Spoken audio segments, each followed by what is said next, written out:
On the 8th of March 2014, the world would change forever. D.B. Cooper would be knocked off of his perch, and all of a sudden, the greatest aviation mystery in modern history would be about to unfold. Flight MH370 was mid-air, 239 individuals on board, and at just after 1 a.m. local time, the pilot sends a final message. Good night, Malaysian 370.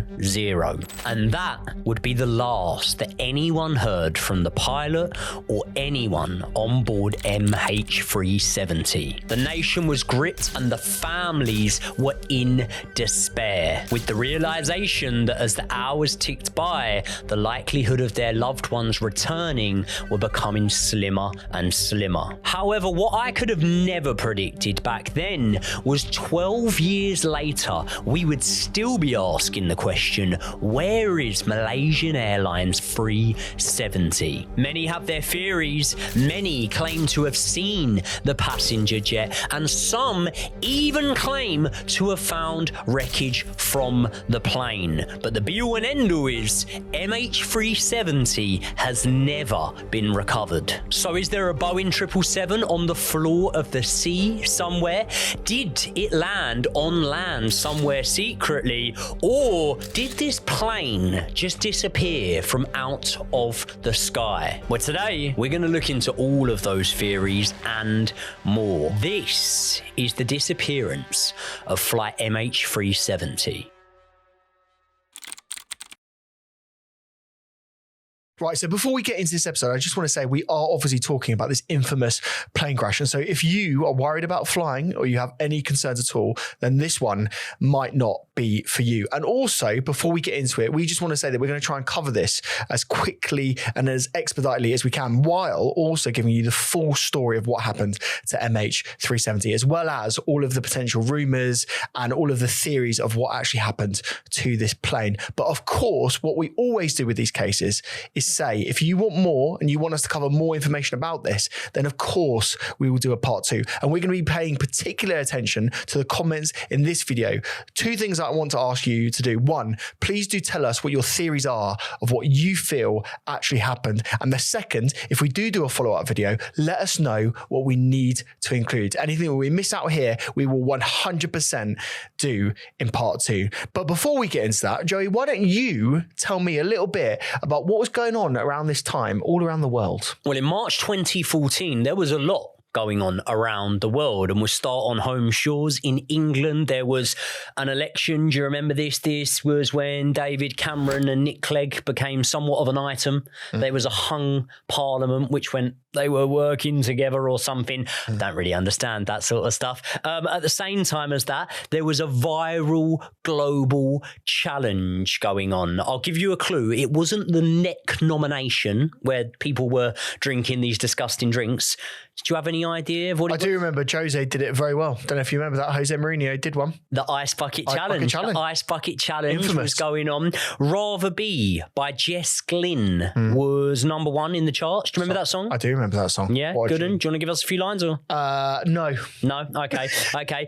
Breaking Bad had just finished its run in America, and this was around the time that a lot of people were genuinely getting in trouble because they were going to the location sets and they were going to the home of the fictional home of Walter White in the show, and they were throwing pizzas on top of the house that he lived in. You'll only get that reference if you've watched the show. But as horrific as I'm sure that we can all mutually agree that pizza-based vandalism is, there were actually some serious problems going on in the world at that time. James Corden had just signed to be the host of the Late Late Show, so the Americans now had to deal with him instead of the English. No, I'm joking. There was actually a lot of serious news going on globally. There was was an Ebola outbreak that people were very worried about and that was dominating headlines. And at the same time, almost the exact same time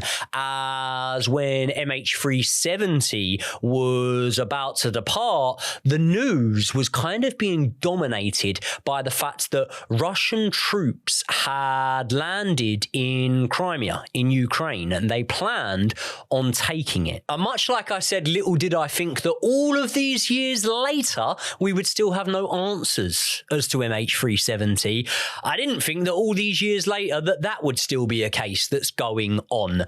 But here we are. And there was also some maybe lesser known Malaysian political news where a man named Anwar Ibrahim was sent to prison due to being described as an opposer. He was a powerful political figure in Malaysia, but at the time, not the Prime Minister. In fact, he had been arrested all the way back in 2008 for sodomy, and it took all the way until 2015 to have him sent to prison. By the way, this man later got out, was acquitted, and now runs the country. And without being an expert, from what I can gauge is that half the country were in support of this man in 2014 and half the country were not. But why is this smaller scale news, in the grand scheme of things, all that relevant? Well, because at the same time as the invasion of Crimea and many other more things going on in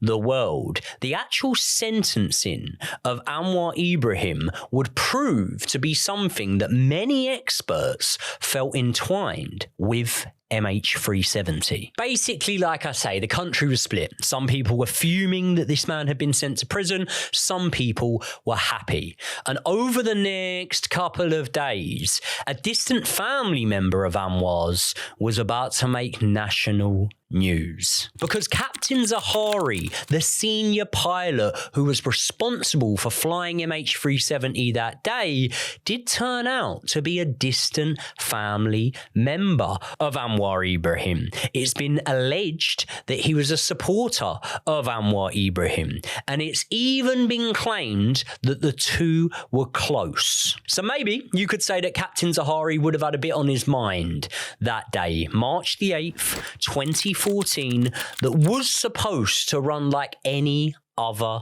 day. Right, so here is what actually happened, or what we know actually happened on the day that the plane went missing. And it started on March 7th, 2014. The flight was scheduled to be from Kuala Lumpur all the way to Beijing, and it's known in the industry as a red-eye flight. Now, Joey, do you know what a red-eye flight actually means? Yes, because I watched a movie once Called Red Eye. Red Eye, yeah. And did it have the girl from The Notebook in it? I can't remember. It was a scary film, wasn't it? Scary film, I think it was. Yeah. It was like a spy on an airplane. The Red Eye is the nighttime flight. Nighttime flight. But key point to say here is a nighttime flight, but not long enough to actually get a good night's kip. Because this flight was only scheduled to be a few hours. I think it was 6 hours total that it's meant to be. So it's not quite enough time to get your head down, have a proper sleep, wake up. That's why you got the Red Eye. 6 hours sounds about right, because to memory, you could be about to prove me wrong, but I believe that the plane was said to have about 10 hours of fuel, which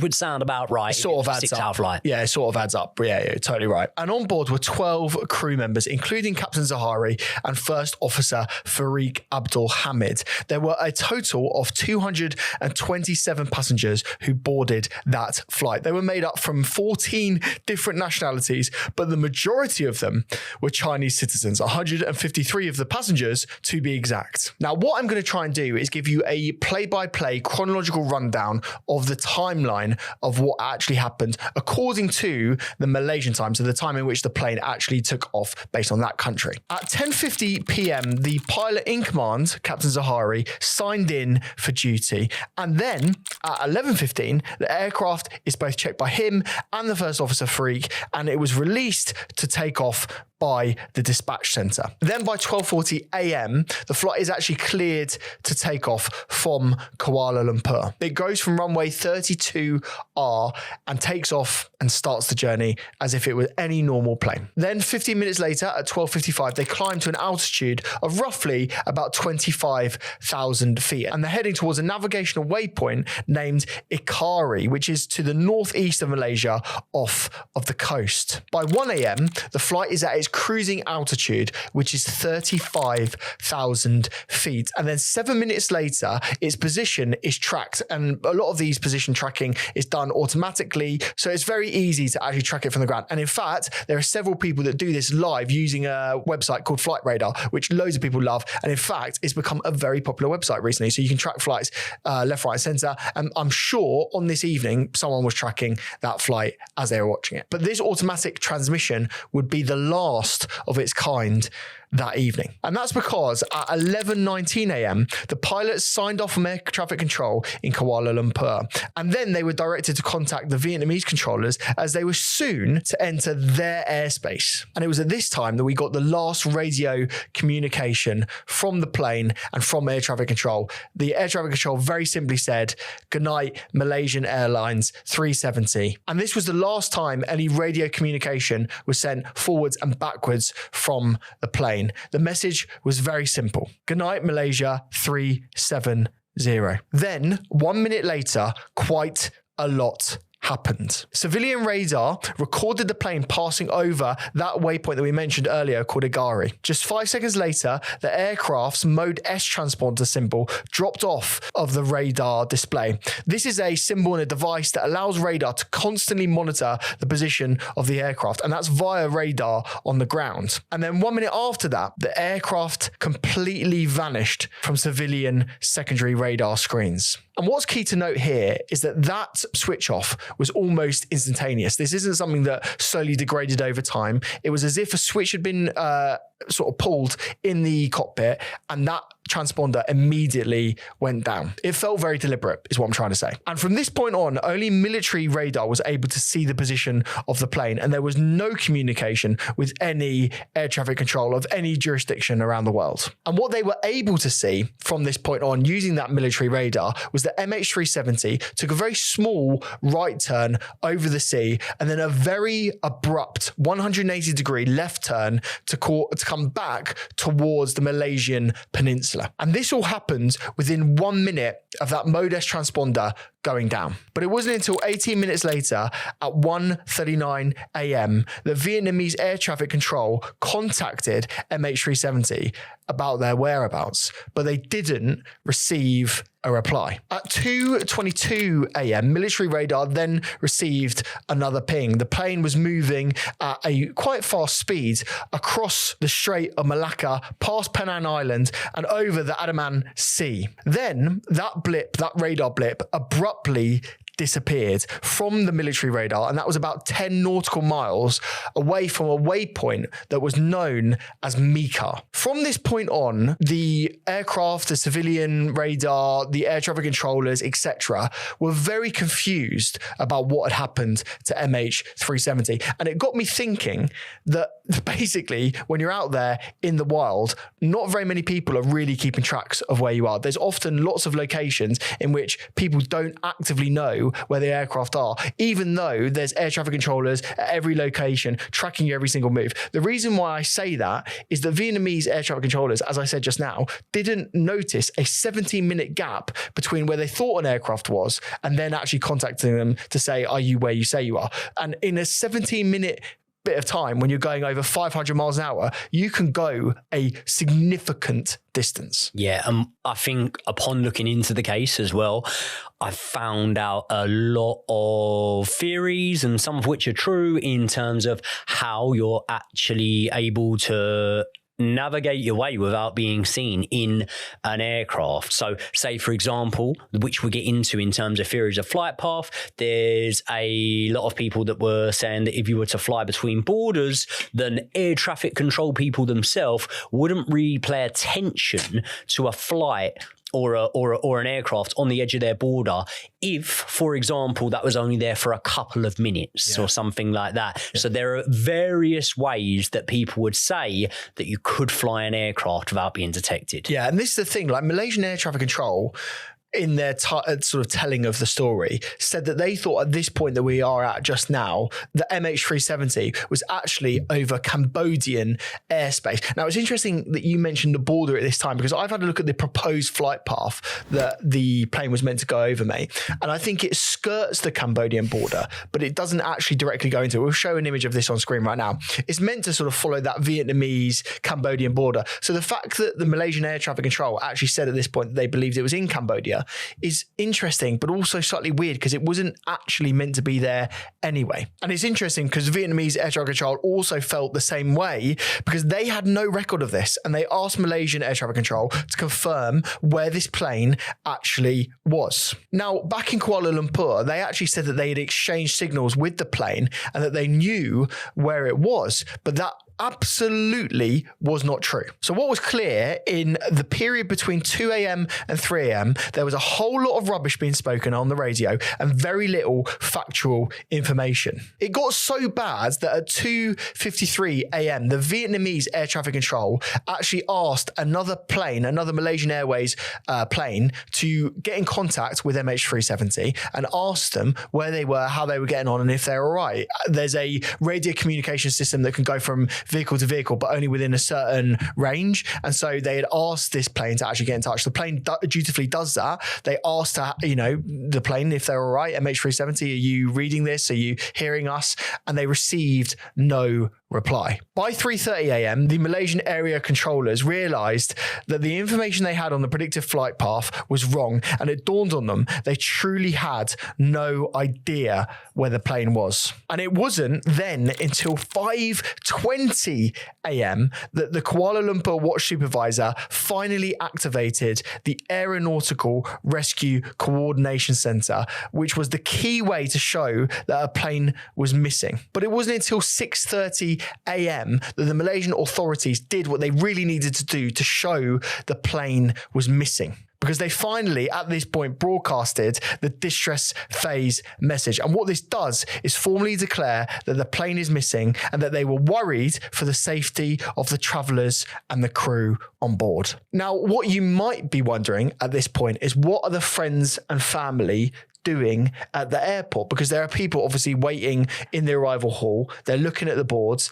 and they're saying this flight at this point is still arriving on time as normal. They're fully expecting it. So, they're there waiting for the plane to actually arrive. And the communication was awful, wasn't it? Yeah. And I mean, even so, like, if you look at things, how often a flight's delayed, how often the flights land, and me and you have had this happen to us before, but there hasn't been an empty space and you sit on the runway for an hour or so. There's some flights that land, go up and come back down and whatever. So what I'm saying is, I don't think in the immediate aftermath, the first hour maybe, that the families would have been feeling the panic and hysteria that they were unfortunately about to encounter. Yeah, 100%. Like, people weren't actively panicking at this point and they're looking at delayed aircraft. It was very normal, as you say. But very quickly that changed, because at 6:30 a.m, the flight was intended to land. It was scheduled to be there. On the screens at this point, you've still just got a delayed notification. People are standing around. People are still waiting. But it wasn't until 7:30 a.m. that they got some terrible news. And that's because Malaysia Airlines gave them all a very brief and cold written statement saying that they had lost contact with the aircraft and that search and rescue operations had started. And you can imagine, this is just a press release. It's going out both to the families and friends of these potential victims at the same time as it's going out to the press and the public. And so you can imagine how hysterically angry and upset these families actually were. So much so, they're actually in the arrival hall, desperately crying. People slumped down in chairs. People absolutely distraught. People were in shock. They did not know how to process this. And soon after this, authorities actually set up what they called a holding center for the families days at a nearby hotel. And later that day, they were all transported to that hotel to wait for more news about the health and welfare of their family and friends. And while this is going on, the authorities actually start the search, and they do so around that marker that I actually mentioned. And of course, that was called the Zaharie waypoint. And they started a 20 nautical mile search around that point. And the problem, though, was that the plane was nowhere near that. And there were some other false leads on that day, including an oil slick in the Gulf of Thailand, which ended up being from a ship. And they thought they found the door of the plane, but that ended up just being some rubbish floating in the ocean. So what was clear in the immediate hours after the plane went missing is that they had no idea what happened, and they had no idea where this plane actually was located. And as I say, the newspapers picked up that written statement and they started running for it. 24-hour coverage about this case was almost immediate, and CNN were the broadcast network that broke it first. But soon it was absolutely everywhere. And this led to lots of false leads, potentially stories of potential foul play and intense interrogation of the pilots that were flying that plane. But let's start off, shall we, by telling you about two suspects that were immediately put in the public's eye. Yes, and those two first initial suspects were Christian Kozel and Luigi Maraldi. However, there's a problem here, Josh, isn't there? Yeah, there is a bit of a problem. And that problem stems from the fact that neither of those two men were on board of MH370. So I think you can probably guess where I'm about to go with this. But it turns out that the two Austrian men that I just named had both had their passports either stolen or lost while visiting Thailand, which practically meant that they were stranded. I mean, I could think of worse places than Thailand to be stranded. However, while they were stranded, their passports were very much in use. Because two men named Poria Murdad and Delavar Muhammad Reza had actually acquired these two passports on what I can only assume would be some kind of black market. Both men were Iranian nationals, and both men had legit passports that had been in use over the past few days. They had actually travelled from Doha to Kuala Lumpur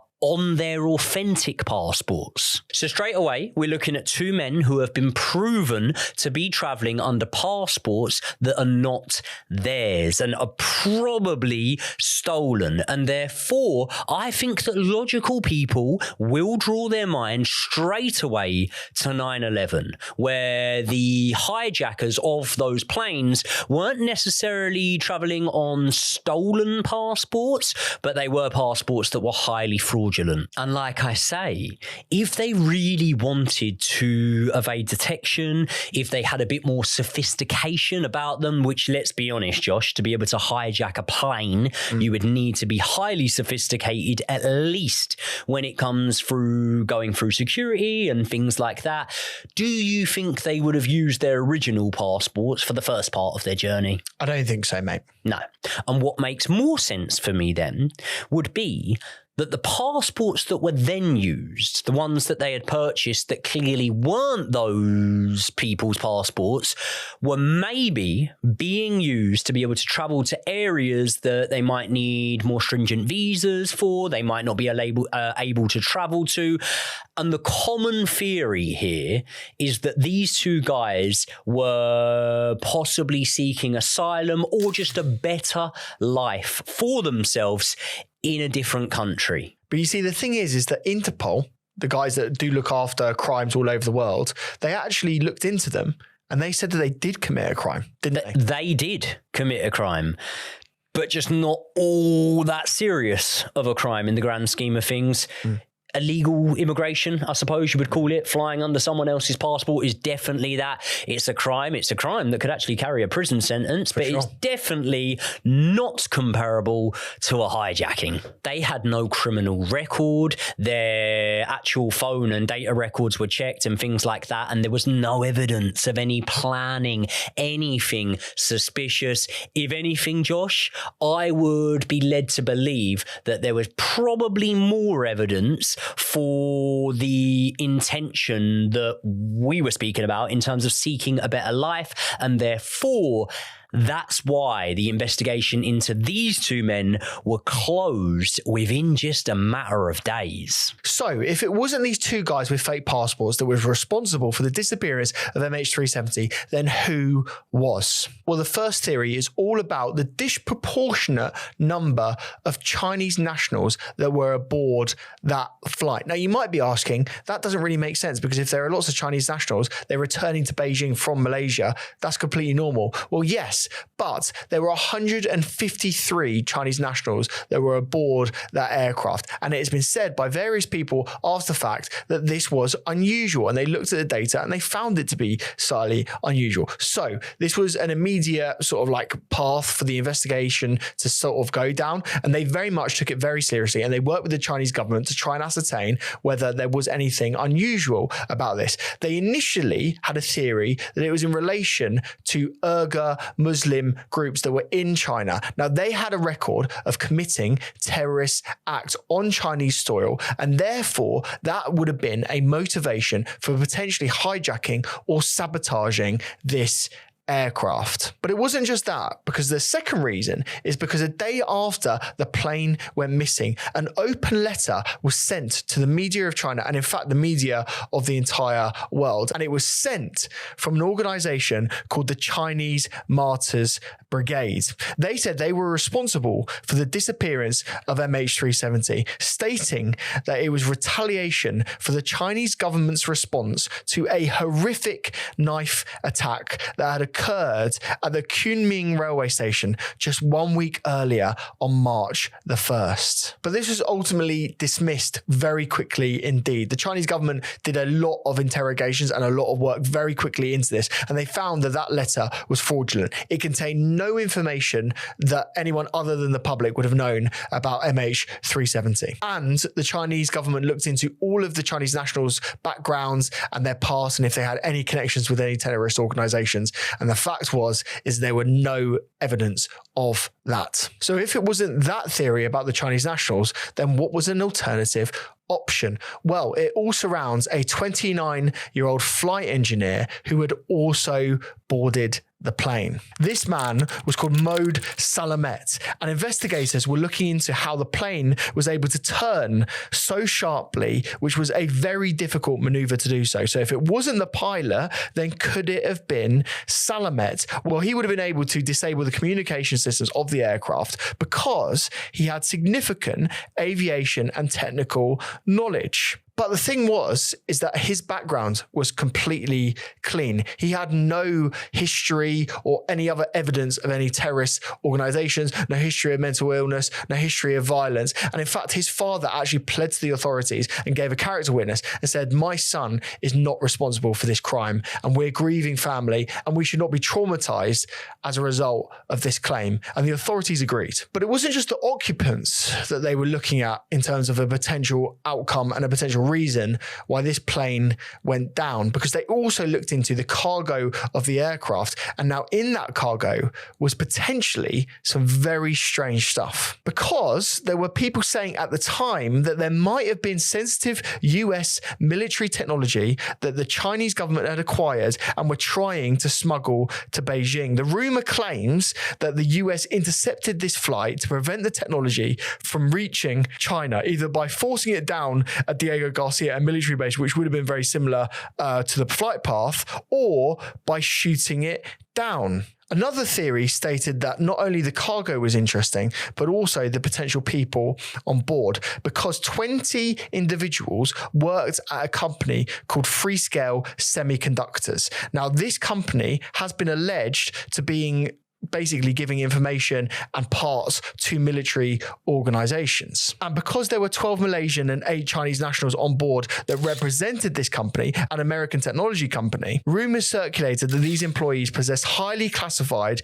semiconductor secrets, stealth technology information, and also valuable patents along with them on MH370. Paintings, did you say? patents, I said. So basically a patent is a way of sort of identifying your technology or your information or something that you've made physically and saying, this is how it's made and therefore you can't copy it. And if you do copy it, then you owe me money because you've copied my idea. So it would I be right to say that would be a highly valuable commodity then? Very valuable indeed. So without being inappropriate, if we're going into complete hypothetical mode here, remember, you always need to simplify things for me, right? Could there be a situation, hypothetical one, where the Xbox are about to release their first console, and that would then mean that if that was on board of a flight, there could be a rival station or games console thing that could benefit from that plane going down? If you're oversimplifying things and taking what they've said is very highly and very sensitive military information and patents and boiling it down into what you've described as an Xbox, then yes. Yeah. I'm not being unsympathetic. I'm just saying, from my mind to work that out, is that what some people may well believe? Because there was highly sensitive and valuable commodities on the plane, it adds a small bit of weight to the theory that someone could have had dark intentions for that. Well, this is the thing, like it would provide a motive why someone would want that plane to disappear. Certainly. Or they would want to capture that information for themselves. Because there's ways of doing this, isn't there? We're getting into the point where it's a bit conspiratorial and we're in the sort of the spy espionage world. Do you know when we got into the point where it was a bit conspiratorial? What was that? When the plane's been missing for 12 years. Yeah, fair enough. Don't come for us. Yeah, fair enough. So that would be a potential motive that you want to capture that information. And therefore, that's why we've mentioned it, right? So there's several outcomes that we'll get into at the end in terms of theories about what actually happened to the aircraft. Two of those are, it was shot down, which we've just mentioned, but also potentially that it was safely landed in another location to get access to what was on board. Just quickly, have you ever been to Beijing? No, I've never been to China at all. I'm guessing you have. No, I've been to Southeast Asia, done a lot of time in Southeast Asia, to be fair, and plan, hopefully, on going back. And do you know what my absolute necessity will be when I do go back to Southeast Asia? What's that? It will be the Saily app, my friend. I found out about this. You put me onto it when we were doing the Saudi Arabia trips, because obviously the price that you pay for your local SIM cards and stuff, texts, calls, data and all that sort of stuff, you might have to remortgage your house by the end of it. So true. However, that Saily app was an absolute lifesaver for me. Well, basically, mate, Saily is an app that allows you to get mobile data in over 200 destinations all around the world. You don't need a physical SIM card. You don't need to queue at airports. You literally just activate the SIM when you land and it starts working and you can start enjoying your holiday from there. So how does it work? All you need to do is click the link in the description, which will take you to download the Saily app. Then all you need to do is pick your country. For example, if you're Joey, you're going to select Thailand, and then you just choose how much data you want and for how long. All you need to do is install the SIM card once, and then the best part is when you land, it activates instantly. You can start taking photos, you can start using social media, you can check your maps, you can order your Uber from the airport. It is as simple as that. And what we found when we've been using the Saily app is that the speeds are often faster than hotel Wi-Fi's, so we actually don't even bother using them anymore. We just use the data on our phone. Plus, Saily also comes with inbuilt ad blocking, and they have 24-hour support, so if you have any issues, you can get in touch with them straight away and they can help you. And if your phone isn't compatible, you will get a full refund of your purchase. So download the Saily app using our link, Saily/Joey and Josh in the description below, and use our code Joey and Josh for 15% off the purchase of your eSIM. Big thanks to Saily for supporting the channel, and thank you to all of you that have supported them. Now let's get back into the video.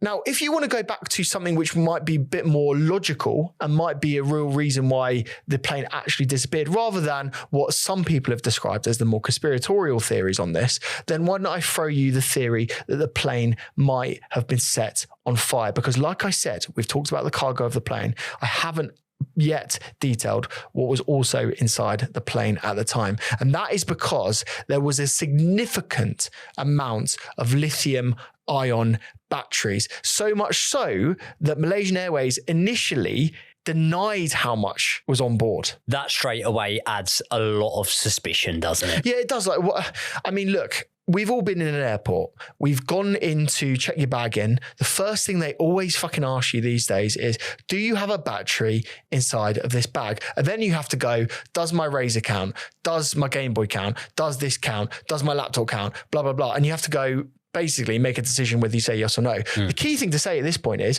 regardless of what you say, they're scanning your bag in the back anyway. Exactly. So they know exactly what's in your bag. So I don't even know why they bother asking the question. I think mainly it's because they're going to send you back and you can take your battery out. But basically on this, there was a shipment of 221 kilos of lithium ion batteries. That is a lot of batteries. Now, the reason why aircraft and plane people are so scared of this is because when lithium ion batteries actually go up in flames and they set alight, it is incredibly difficult to put them out. They'd much rather do that in the cabin if they can, because they can actually have access to them. But if it happens in the hold, it is basically impossible for them to actually put that fire out. And they never tell you this, but that is something to be incredibly concerned of when you get on a plane. To play devil's advocate here, and I'm not justifying this, by the way, but the reason that the Malaysian government were maybe not forthcoming about this could potentially be the fact that it would be a very, very quick way to draw a conclusion under something that they themselves may not feel was the outcome, and also feel like more due diligence should be done to the families rather than just going, yeah, well, there was that cargo on board, it set on fire. Because what I think we'll get onto and we'll start to see is there's probably conclusions that you could jump to that may even hold more weight than that theory, isn't there? Yeah, there is. But what I would say is that the Malaysian airline is now state-owned. It wasn't state-owned when we were growing up. And so obviously there is a lot of pressure on the government to make sure that Malaysia is seen as a very safe, welcoming place. And also that the national airline, which is often the sort of the front-facing part of a country, because you get on the airline before you actually get and land to the country, is a very safe airline to go with and to fly with, very well respected. And in fact, a lot of airlines spend a lot of money making sure their PR is as clean as possible, because that small decision about whether you think you're safe or whether you're getting a good deal will massively change what airline you actually choose. But before we move on from the fact that this plane might have potentially been on fire, haven't you actually got 2 accounts from witnesses that actually saw this? I've looked into loads, Josh, and there's 2 that are more credible. So these people are willing to put their names to the claims. They're able to give coordinates of where they were, slightly similar, things like that. And then there are also a lot of claims, and a vast majority of those, Josh, come from local fishermen. Obviously, there's always going to be the skepticism inside of me that says, oh, you gonna tell a story about something you didn't see to try and get some cash from the newspapers or something like this. So I will tell you about the 2 more official claims that were reported to the authorities. So Mike McKay was a New Zealander. He was an oil rig worker, and on the night that the plane went missing, he emailed his employers stating that he had just seen a large aircraft on fire at high altitude.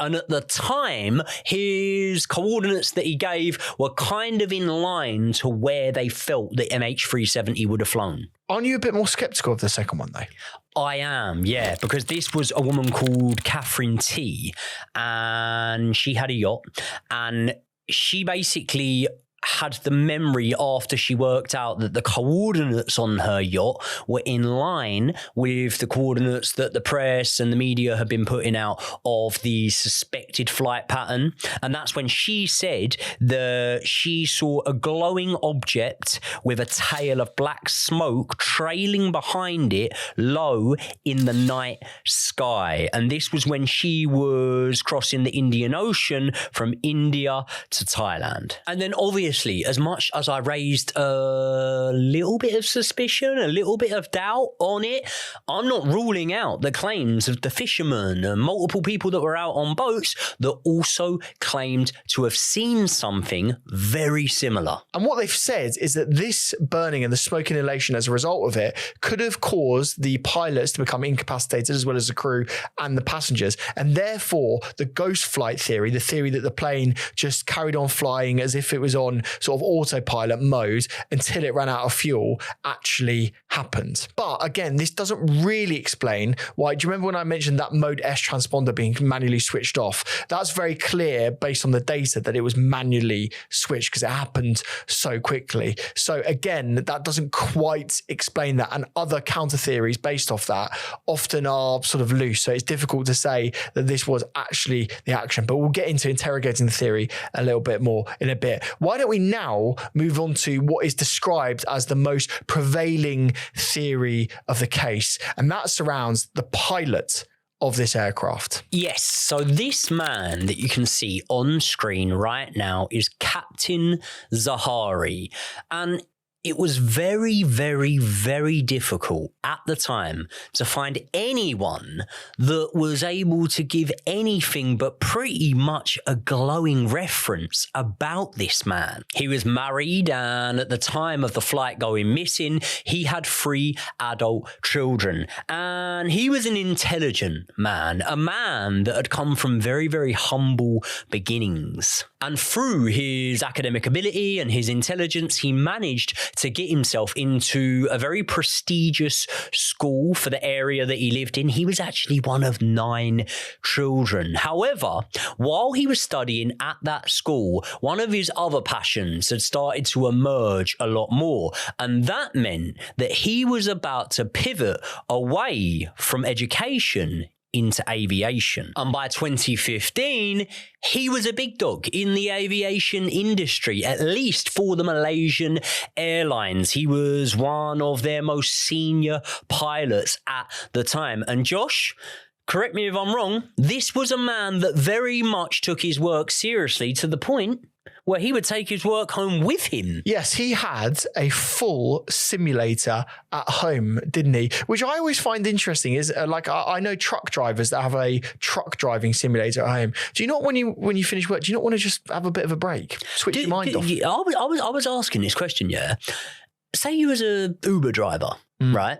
Would you want to go home and play a race car driving game, but kind of just like stick to the speed limits and stop at traffic lights and things like that, as if you had fares in the car? There are people that do this. The role-playing world of GTA Online. Have you heard about the role-playing world of GTA Online? No. Basically, there are people out there right now that are basically playing as cops. They're playing as criminals. They're playing as traffic officers. They're playing as nurses, paramedics, doctors. Really? All online right now. So if you wanted to see that, Joey, just log in. GTA traffic warden, new career for me. Yeah. But I think what we're trying to get at here is, on the face of it, without any context, it's maybe not as weird as people that aren't in the industry perceived it to be at the time. But he also shared some similar hobbies to me and the big dog. He wasn't a Chelsea fan. He liked to do a bit of YouTube. Have you ever watched his YouTube channel, Josh? I have seen clips from his YouTube. He talks about the fact that he's doing a community service because he's uploading videos and helping people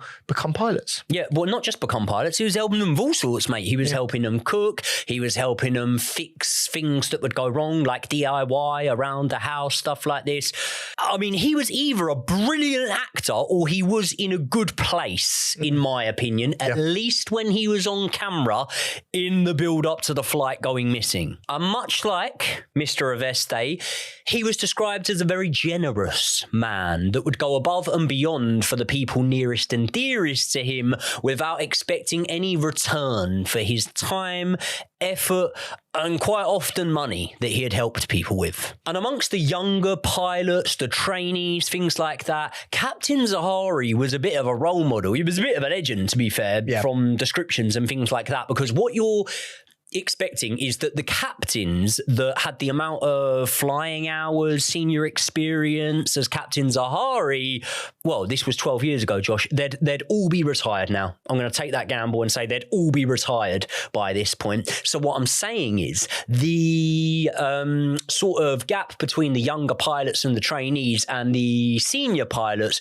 was very, very vast. So much so that there was no communication really between them at that level. However, what senior pilot did communicate with everyone, no matter what level on the scale they were, there was one pilot that went above and beyond to help everyone. And who was that? Obviously, Captain Zaharie. That was Captain Zaharie by all accounts. And fellow senior pilots described him as a responsible and ethical man who would never compromise his passengers' safety. But it wasn't just Captain Zaharie that came under police scrutiny, because the co-pilot and the first officer, called Farik Abdul Hamid, also was very much investigated by the authorities, because a South African tourist in 2011 said on her flight from Phuket to Kuala Lumpur that Farik had invited her and a teenage companion into the cockpit of the plane, not just for 10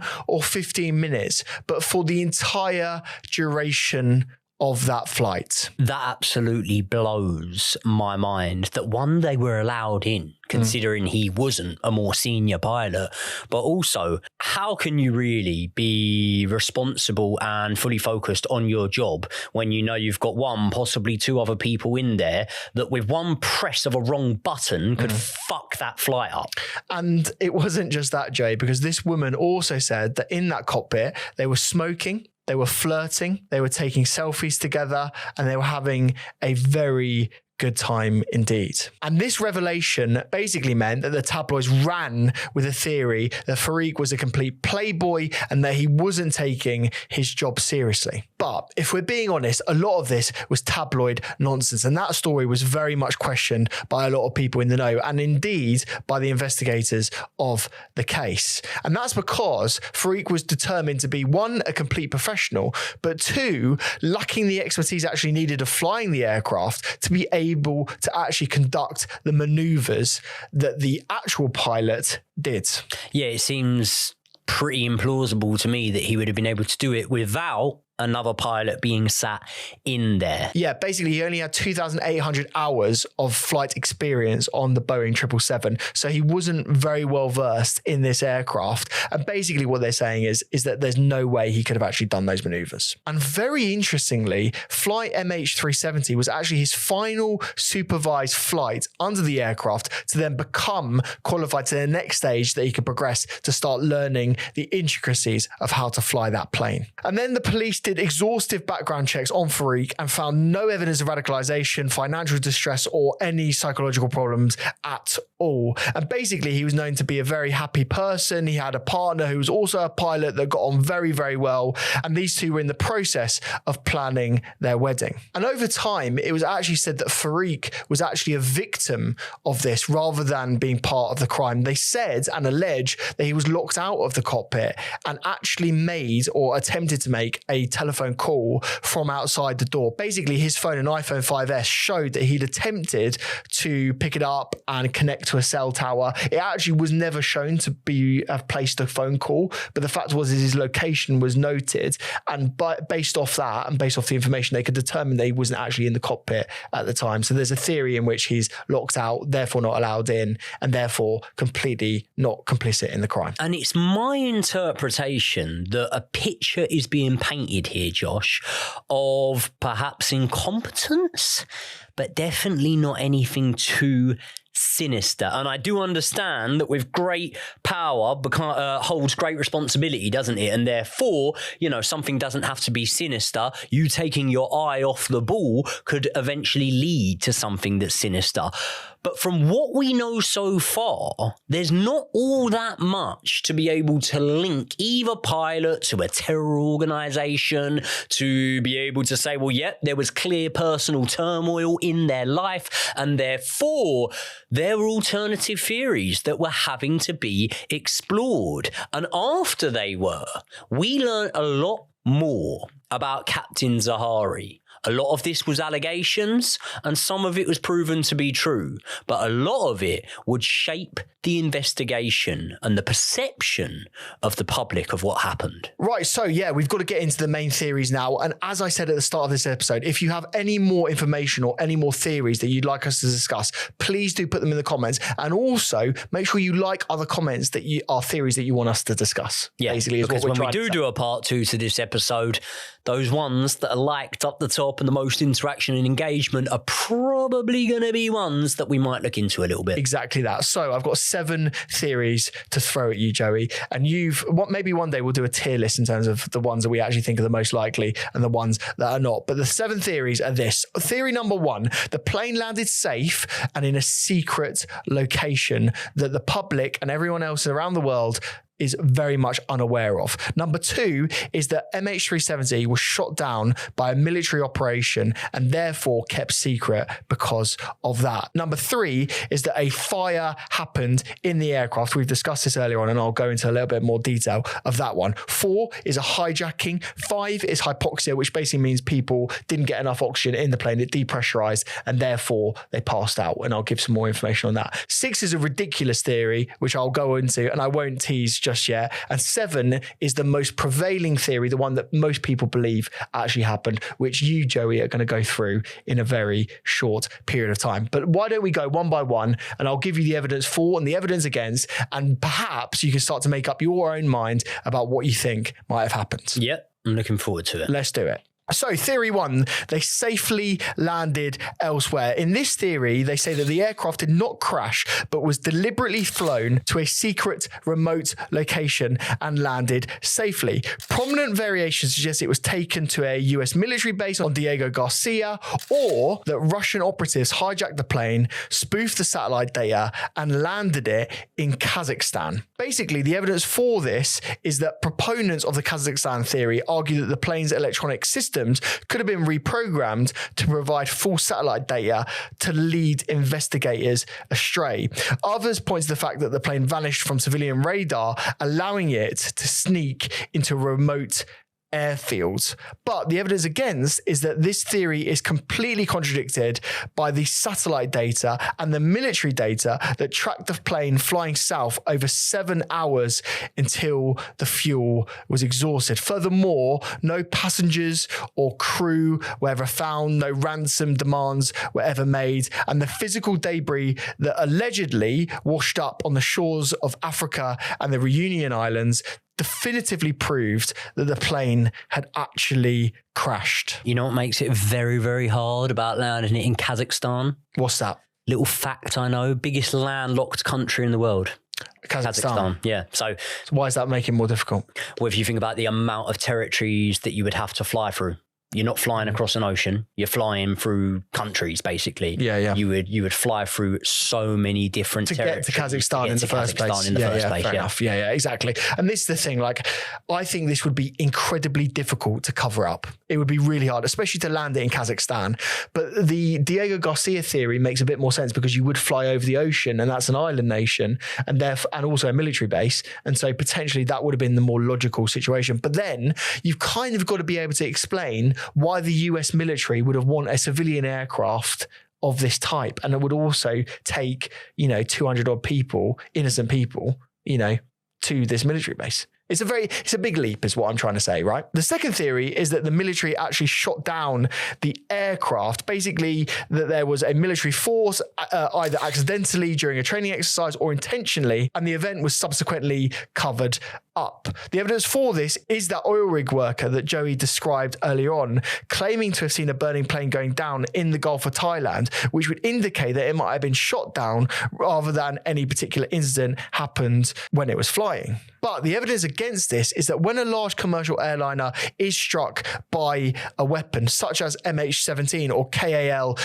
007, which were 2 other similar incidents, it breaks apart, it leaves a massive, highly visible debris field all over the surface of the ocean, and no debris field was ever found in the South China Sea, despite one of the biggest search efforts in aviation history. Additionally, the satellite handshake data proves that the plane continued to fly for several hours after the alleged shoot down timeframe. So it doesn't really add up evidentially. The third theory is the fire supposition, in which basically the lithium-ion batteries that we mentioned in the cargo hold were responsible for a fire on board. Now that would makes sense evidentially, because what could happen and what did happen in other aircraft was that basically the wiring of the cockpit caught fire, areas of the cockpit were aflame. And if that was the case, then instruments could go down very, very quickly. And this has happened before in aviation history. Basically, what it would mean is that the instruments are not shown, the radar data goes down, and therefore we would see something very similar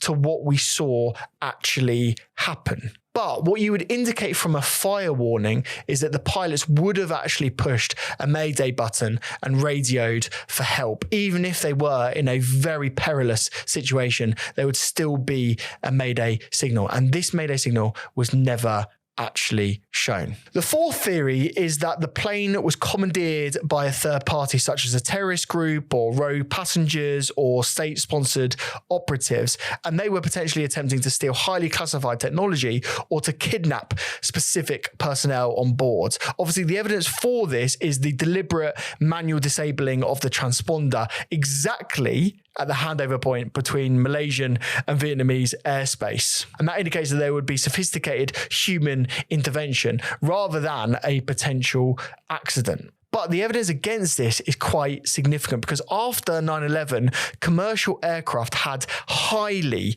fortified cockpit doors, making it exceptionally difficult for any hijackers to get into the cockpit if the pilot locks them out. And obviously, we've discussed the extensive background checks of all the passengers, including the two men that were seeking asylum to reach Europe. And also, most importantly, no terrorist group has ever claimed responsibility, and no ransom or political demands were ever made. The fifth theory is called the hypoxia theory. It basically suggests that there was an accident that went on board which caused sudden and very unexpected depressurization of the aircraft, which basically means you effectively suffocate. You get not enough oxygen, and if you can't bring the plane down to a safe altitude, you effectively will pass out. And basically what people say is that the crew may have done that, the pilots might have become incapacitated, and therefore the plane would have fallen into the ocean. The evidence against that really is that there was a very sudden move away from the intended flight path. Now, obviously, what people have countered that with is they might have seen an issue, potentially been really worried about that, and turned back towards land to try and land the aircraft, and therefore that's why the course was changed. But obviously, no landing actually happened, and the autopilot, or potentially the manual flying of the plane, continued back into the ocean. However, there is a reasonable ascertainment that this could have happened, and there is precedence for it actually occurring. And that was from the 2005 crash of the Helios Airways Flight 522, which flew for hours with an unconscious crew due to a pressurization failure. And the final theory that I will mention, because I'm only going to say this, I've seen it on Reddit, is that there was a potential alien abduction. Has Reddit proven alien existence yet? Mate, Donald Trump has proven alien existence. They're working on it. Yeah. He's released UFO files. Exactly. It's a known fact now, mate. Aliens are amongst us. Just quickly, I know a little bit off topic. We've got to do you believe in aliens? Joey, we've got to do an episode. Yeah, we'll do an episode on it. Yes or no, do you believe in aliens? Yes. Joey, do you believe in aliens? I think that you are an absolute moron if you think that there's not life form on other planets when our solar system is comparable to a grain of sand in the Sahara Desert. The problem, the interesting question to therefore ask off the back of that is, do you want to meet them? I'd imagine they'd want to meet me. If they're Chelsea fans, no, I'm joking. No, I just believe that there's life forms. Like I believe that there'll be a planet with an ocean that has fish swimming round in them, and therefore they are aliens. That's my belief. I don't necessarily think little green men with big eyes and whatever, but who knows? I'll tell you one thing I don't believe. Can I lay my cards on the table? Yes. I don't believe that aliens hijacked MH370. Well, they've never found the wreckage, Joey. Explain that. They have never found the wreckage, but can I ask you something else or tell you something else? Go on. Think about the amount of aircrafts that fly through the air. Would a commercial airline, no matter how many batteries and whatever it has on board, with this sophisticated alien technology that we're assuming they have, would that be their target? Or do you think their target might be something more military-based? Maybe they're trying to analyse the aircraft, Joey. Maybe they're trying to look into our technology. Think about it. I mean, you believe in the Bermuda Triangle. So why wouldn't aliens exist? I don't necessarily believe in it. I just get worried when we fly over it. There you go. So look, I had to mention that theory. I'm going to keep it very simple. That obviously didn't happen. But you never know. You say it didn't. Who knows? You never know. Right, there is a prevailing theory of what actually happened. And why don't you tell me a little bit more about what that theory is? Yes, and the man that we need to now talk about is Captain Zaharie. And I'm just going to be completely honest with you guys. I find it very, very difficult to talk about this because I think what you're about to see is we're going to uncover a lot of circumstantial evidence, and some would say circumstantial evidence that leans so heavily into the theory that he was responsible for this, that maybe it is beyond doubt and maybe he should be the suspect number one. At the same time as that, I also want to prelude this by saying that I've looked extensively into his background, and although no man's life runs smoothly, there was not, in my opinion, a trail, a receipt or anything like that this man was specifically planning on doing this that day. Does that mean that he couldn't have chosen to do this that day? Let's get into it. One thing I would say is it is worth looking in yourself to the timelines of when certain news stories broke about Captain Zaharie, and then you can draw a little conclusion about whether the perception of his mental state and his character started to change in the media after other avenues, such as the fire theory, were exhausted. So it is alleged that a longtime associate of Captain Zaharie said that his world was crumbling due to family and relationship problems. And actually, this associate, who hasn't been named, has said that Captain Zaharie was in no fit state to fly. There were reports that he had separated from his wife and moved out shortly before, and alongside this state of depression that was said to be unraveling, we mentioned a distant family member of his being sent to prison. Now Prime Minister Anwar Ibrahim. He was sent to jail just hours before MH370 took off. And the relationship between Captain Zaharie and Anwar Ibrahim has been heavily debated and heavily speculated. It's known that they were distant family relatives. It's not actually proven that that was by blood. It could be by marriage, something like that. Anwar Ibrahim is alleged to have claimed at first that he didn't really know Captain Zaharie, but it's said that in prior interviews years after, he has said that he met Captain Zaharie on several occasions. However, they weren't close. Some people have said that Captain Zaharie was an avid supporter of Ibrahim, and some have even claimed that they are sworn that they saw Captain Zaharie at protests and even attending the trial of now Prime Minister Anwar Ibrahim before his sentencing. Barring the family connection, none of this was ever officially confirmed. But then the flight data comes back, not from MH370, but from the flight simulation machine inside Captain Zaharie's apartment. Experts analysed some of the flight's patterns that he had taken during his simulations, and they found one very disturbing one, which contained a plotted route that ended in the southern Indian Ocean, disturbingly similar to the path that MH370 is believed to have taken. And this route was made just 6 weeks before the flight. However, other experts have looked into the simulations and said that this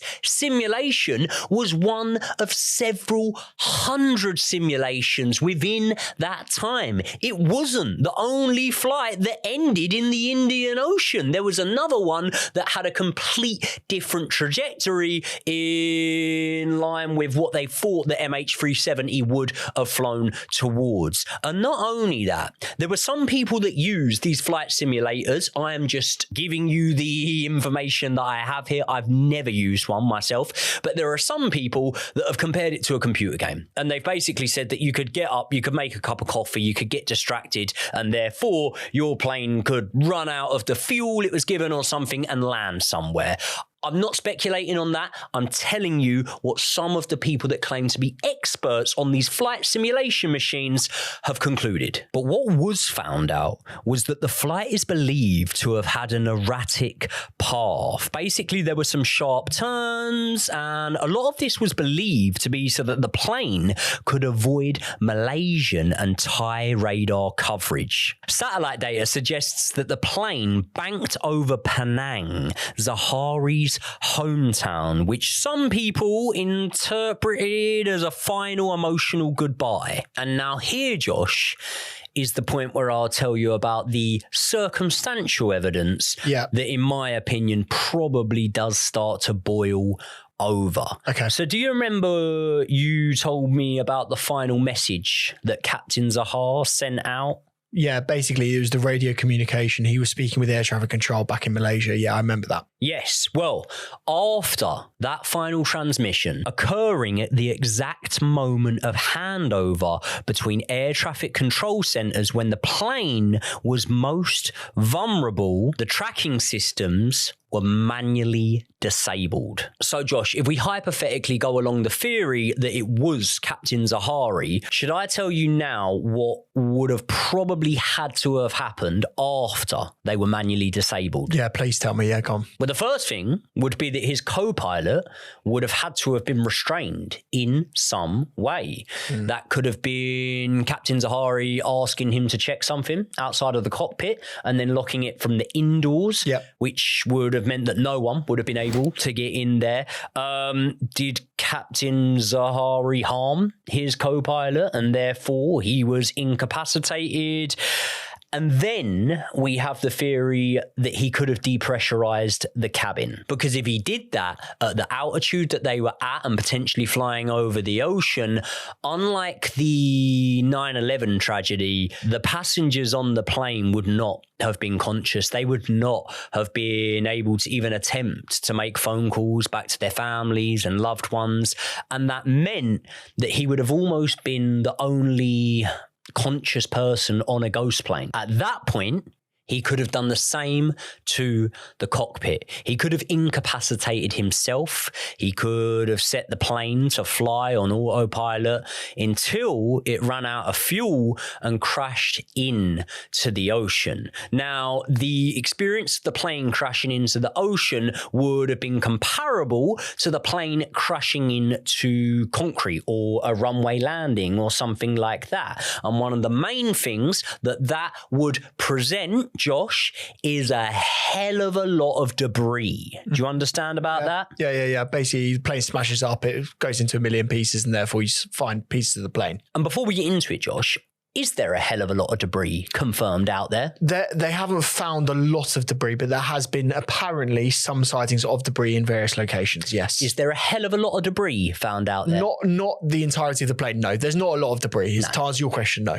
No. There's 3 confirmed pieces, I believe. So there's not a hell of a lot of debris at all. And therefore, the other scenario is a controlled landing, because even if you did do a controlled landing into the ocean, it minimizes the debris field massively. And therefore, if someone had the motivation to not want to be caught or to not want to leave behind any evidence, have anyone have any closure, any clarity, all things that go completely against how Captain Zaharie was described from a personality standpoint, if he wanted to do that, then a controlled landing would have been the better way to do it. So with that in mind, are you unsure of Captain Zaharie, or are you now leaning towards it potentially being him? I think I'm both. Really? I think I'm both. I hate to say it. I'm unsure because of the character references, because of the fact that they did go through so much data in terms of computer analysis, text messages. This is in the era of smartphones. It's so easy to rule someone out of something, and it's also so easy to be able to give the public clarity. So therefore, if there were certain text messages, exchanges, like we've seen in hundreds of true crime cases, they would have been made public at some point, I think. And therefore, the reason I'm unsure is not because of the evidence, it's more from a personality standpoint. I just don't feel that there's anything here that incriminates him, barring the flight simulations, which I think you can look up. There are around 611 of in that time period, that suggest to me that this was a man who was spiraling and therefore wanted to commit mass, I don't think we can say the word, but deletion, which I find is really inappropriate. I wish YouTube would just let us say that word, because I think deletion sounds really inappropriate. Do you know what I found out about the flight simulator data that I couldn't believe? Is, you know, you mentioned the 611 individual flights. The coordinates that were described as being the flight in which he took, right?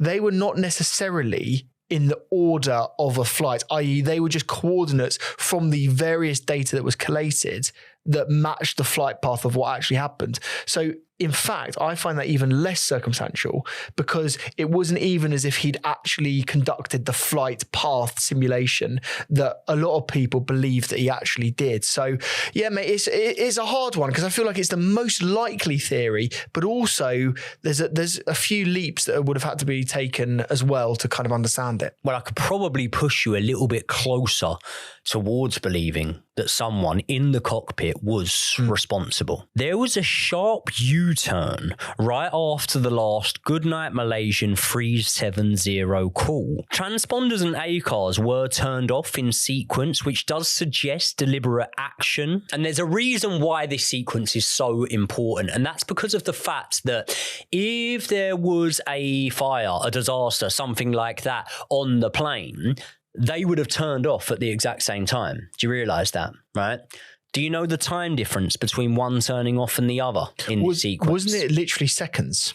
It was 17 minutes. Oh, wow. Oh, wow. Do you know roughly how long it would take to have a whole cabin of a Boeing 77, even if it was full, incapacitated if you did depressurize it? Wouldn't it? It happens relatively quickly. Minutes? Yeah.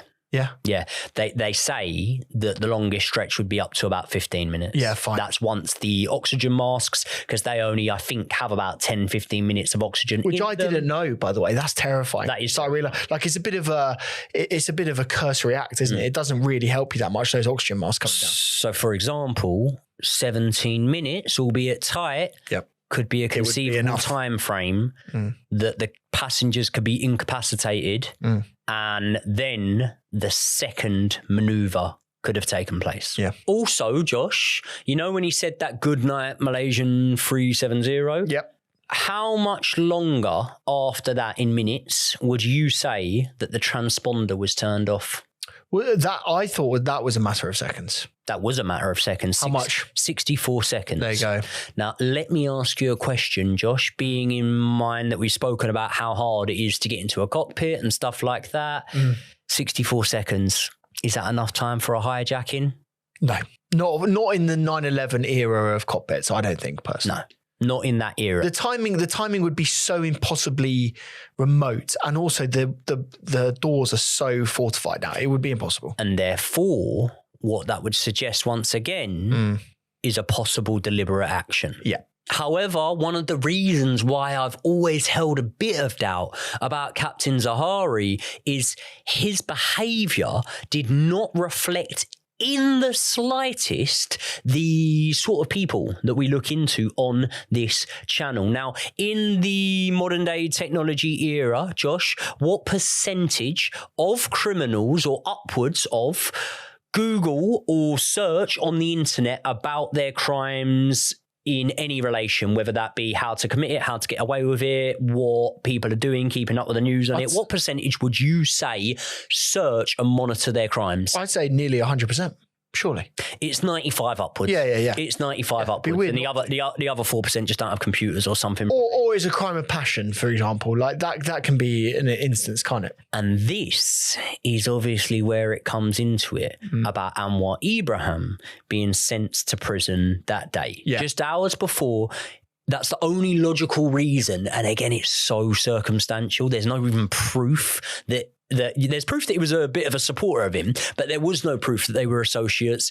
And would you down a flight with 239 people on board as well as the crew?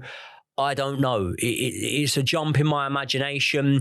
It's hard. Medical records were proven to have been studied, and there was no history of depression, no history of any antidepressants ever being taken by Captain Zaharie. And in terms of his personal life allegations, a lot of clarity was actually brought to that. His wife has spoke in glowing terms about him since and said that, yes, they did have problems at home, but they were working through them. The FBI, as well as 20 separate agencies, looked into every single electronic device and did not find a shred of evidence that resulted or suggested planning apart from that one flight pattern, which, as I say, was one of several hundred. There was also nothing unusual going on in his finances, and therefore, although I do believe and understand that Captain Zaharie is the most credible suspect here, I just still think there's an element of doubt. But one thing that might not be able to be doubted, though, is that the plane, for whatever reason, crashed into the sea. Josh, you believe that, I'm assuming? Yes, I do, yeah. And do you believe that because of the debris that was found? I believe that because if it had been on land, it would be more overtly found, I believe. Anyway, even in a remote location, I feel like the searching would have happened. And I believe the flight path was over the ocean. So that's what leads me to that conclusion. Does it confuse you that not more debris has been found? Well, yes, but also everything you said in terms of the controlled landing is weird to me, because I feel like a controlled landing of a plane would be more easily found. Like an entire aircraft would be more easily seen than debris, I would say. Maybe I'm incorrect. You probably would be incorrect there. Really? It would probably be more the opposite. Also, the area is that. I mean, that plane. Well. No, you'd have heard about tsunamis and things like that. But that plane could have landed in an area with huge trenches, underwater volcanoes, things like that. And the searches, by the way, was millions of miles. They searched. They still couldn't find anything. And they still couldn't find anything. However, Lion Air Flight 610 in 2018, that crashed into the ocean, didn't it? Yep. Yeah. They found that, didn't they? Did they? Yeah, they did. Yeah, they found confirmed parts, and basically the flight recorders, which was the main things that we were looking for. Also the seat beds, things like that, luggage and whatnot. I hope I'm saying this right. Burgeonair Flight 301 1996, that crashed into the Atlantic Ocean shortly after taking off. The wreckage was found on the seafloor at a depth of about 7,000 feet. In 2009, Yemeni Flight 626 also crashed into the Indian Ocean, and the black boxes, I believe it was, and a lot of the flight recorders, things like that from the flights were found. And back in 1996, TWA Flight 800 had an in-air explosion, right? It crashed into the Atlantic Ocean, and the recovery effort yielded... Gone. Everything, more or less. Really? Yeah. They found the entire aircraft? More or less, yeah. Wow. More or less. And I'm not saying that there's aircrafts that weren't found. But what I am saying is the amount of debris that is officially confirmed, which some can argue, and maybe if we do in a second episode, we will have some weighted arguments for that. The amount of debris that's been officially confirmed to be found is of a minimal standard in comparison to the ones that I've just read you out there. Yeah. Look, a lot can happen when you're at sea. I think the currents make a massive difference, the way that it does land. I mean, you've described everything from trenches to volcanic activity to other geological phenomenon. There's loads of stuff that could have happened here. And also, you know, these aircraft don't necessarily float. So it's one of those things where anything could have happened. And a lot of very smart people have done a lot of simulations, and they've found it very difficult to sort of say where the debris would go. It's almost impossible to simulate. So I honestly have no idea. A lot of smart people have done a lot of simulations on the particles and things that were growing off the debris. Yeah, barnacles. The barnacles, yeah. And they heavily disputed that those bits of debris that were found could have been in the ocean for that long because of those particles, of barnacles, you call them. I'm not going to go into that because I'm not an expert on that at all. No, but I do think there are a lot of unanswered questions here. And I do think that there's probably quite a bit here that would suggest that you guys may want a part 2 here. It may be a little bit more wild, and there might be a few more of the conspiracies that... Would I be right, Josh, to say that maybe we didn't feel were all that appropriate for today's episode? No, and look, what I will say before we end this episode is that 227 people lost their lives on this aircraft, and we very much have our thoughts and prayers go out to every single one of them and their families and their friends that have had to deal with this. It was a truly tragic act, which I don't think the world has ever really got their head around, and we very much send our sympathies to every single victim. We hope by talking about the case, we try and actually give a small bit of help to try and understand what actually happened, because ultimately what we do on this channel is try to find out the truth and try to find out what actually happened. And so the victims' families and friends can actually rest their head at night and feel that they've got the answers they need to find out what actually happened to their loved ones. People, thank you so much for sticking around to the end of another video. I honestly... I'm not exaggerating in the slightest when I say I absolutely love you guys, as does the big dog, Josh Aveste, because these guys are essential in this channel, really. I don't think this channel would have ever got off the ground if it wasn't for them. And I'll tell you one thing. Go on. I don't think that we would have been lucky enough to have learned of some of the stories, some of the crazy cases that we've now almost become obsessed with if it wasn't for the suggestions of these guys. We call ourselves, you know, true crime enthusiasts, They're the These lot are true crime experts. Yeah, they are. I'm telling you that. And this is the thing, right? We are so grateful for all of our members, and we very much feel that they're the family of the channel now. We call them the hardcore because many of them have been hardcore. And by the way, Joey, there's now a 12-month badge in the chat. Some of them have got these yellow, well, they're gold actually, 12-month badges. They've been with us should be gold for that long. So thank you so much, all of them. And remember, if you want to become a member, the main reason is because you get these videos up to 48 hours before anyone else. And it only costs the price of a cup of coffee every single month to get involved. I'm going to give you a better reason than the 48 hours before. Go on. 99.9% of the last 6 months have all been membership suggested videos that we've covered. I actually can't I say 99.9 because I can't think of one that we've done that hasn't been a suggested video by the members. We love you all very much. I'm looking forward to seeing you all in the next one. And if you liked this one, why not check out another ocean-related disappearance when we covered the disappearance of Amy Bradley. Thank you all very much, guys. We will see you all in the next one.